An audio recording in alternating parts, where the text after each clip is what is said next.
Sempat buron selama 3 bulan, Aldi yang pegawai sebagai buruh bangunan akhirnya berhasil ditangkap anggota Polsek Seberang Ulu 1 terkait kasus jambret handphone kepunyaan budak sekolah pada tanggal 9 April liwat.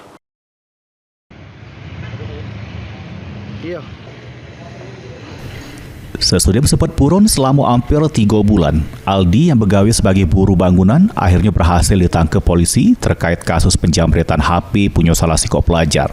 Aksi tersebut terjadi pada tanggal 9 April liwat di Jalan Sila Beranti, Kecamatan Jakabaring, Palembang.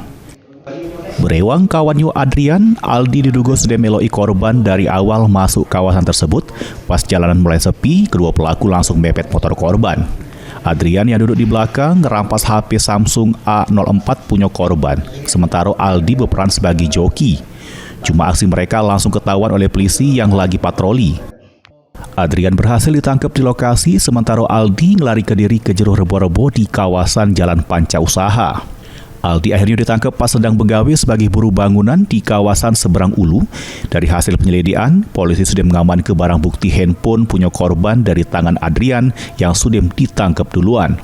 Atas perbuatannya, pelaku bakal jerat dengan pasal 365 KUHP karena korban galami luka-luka pas nahan ke HP-nya dengan ancaman hukuman di pojok 5 tahun penjara. Kita sudah mengamankan satu orang DPO ya, yang sudah lama kita cari. Akhirnya kita amankan yang atas nama AL ya, bisa AL, yang mana rekannya sudah kita amankan lebih dahulu dan sudah kita kirim ke kejaksaan pada sudah P21.